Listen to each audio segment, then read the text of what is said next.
Le régime de Faure ajoute 33 milliards de FCFA de plus à la dette publique, pays déjà surendetté à 72% du PIB, avec un déficit budgétaire de 6,4% du PIB, un ratio dette-recette fiscale de 412%, un ratio au service de la dette-recette fiscale de 62%, emprunts obligataires. Dans la journée du 13 novembre, le gouvernement togolais a encore aggravé la dette publique de 33 milliards de FCFA après avoir lancé un appel d'offres de 30 milliards. Officiellement, selon le Trésor public, MEF, cette somme est destinée à assurer la couverture des besoins de financement du budget de l'État du Togo. Le budget de l'État a besoin de financement parce qu'il est déficitaire, ex. 6,4% de déficit en 2024 au lieu des 3% maximum requis par l'UMOA. Comme nous l'avions précisé dans nos publications précédentes, les conditions d'endettement sur ce marché se durcissent pour l'État togolais. Désormais, des difficultés apparaissent même sur l'endettement à court terme qui lui permettait jusque-là d'abuser du refinancement.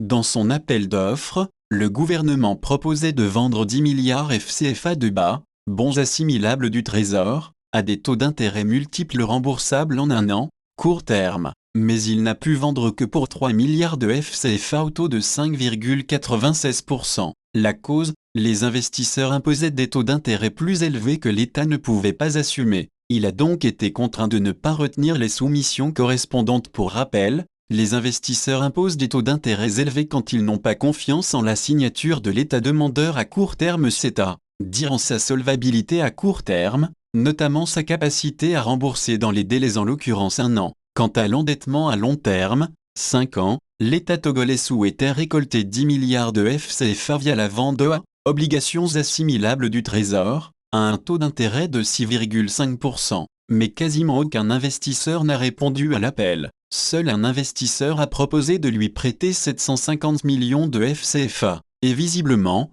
il exigeait un taux supérieur au 6,5% puisque sa proposition n'a pas été retenue. Cette situation est d'une extrême gravité. Elle traduit un désintérêt total des investisseurs pour la dette à long terme du Togo alors que le gouvernement devrait avoir plus de facilité à négocier ce type de dette. Ce désintérêt total marque une perte de confiance des investisseurs institutionnels dans la signature de l'État à long terme, c'est-à-dire dans sa solvabilité à long terme. Ce peut être dû à plusieurs choses: l'absence de vision claire sur la stratégie d'endettement à long terme du pays, l'absence de discours sur la politique générale de Faure Gnassingbé après son maintien frauduleux à la tête du pays, la dégradation des données macroéconomiques qui traduisent une mauvaise gestion des finances publiques, l'absence de publication d'un projet de loi de finances pour 2026 à un mois de la fin d'année 2025, les tensions sociopolitiques, etc.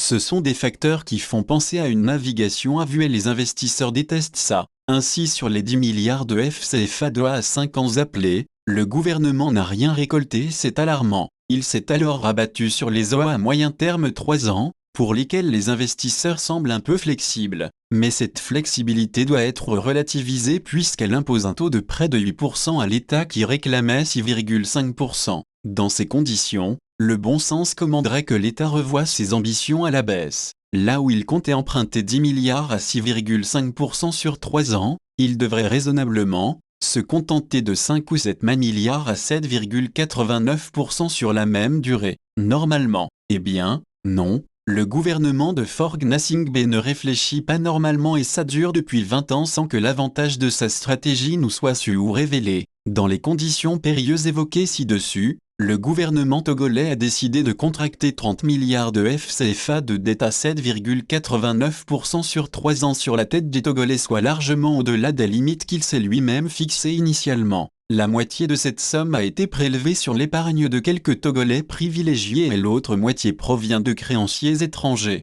Irresponsabilité, incapacité à lire le marché et à faire des prévisions réalistes ou juste inconscience criminelle, toujours est-il que cela représente 3 fois l'objectif initialement visé, et 2 points de pourcentage en plus sur le coût de la dette, à maturité constante. Dans un pays surendetté à 72% du PIB, avec un déficit budgétaire de 6,4% du PIB, un ratio dette-recette fiscale de 412%, un ratio service de la dette-recette fiscale de 62%, cette action est juste suicidaire. Sans oublier que l'économie du pays est essentiellement primaire, c'est-à-dire très dépendante de l'exploitation et l'exportation de ressources naturelles brutes, minérales et agricoles. Dès lors, sans une politique de transformation industrielle de ces ressources pour générer de réelles plus-values qui restent dans le pays, ces prises de risques financières inconsidérées sont juste irresponsables et stupides. À ce stade, il ne s'agit pas de recalibrage stratégique mais de naufrage volontaire qui aura des répercussions sur les politiques publiques, la priorisation de celles-ci et qui conduira in fine à l'aggravation délétère des conditions de vie des citoyens togolais.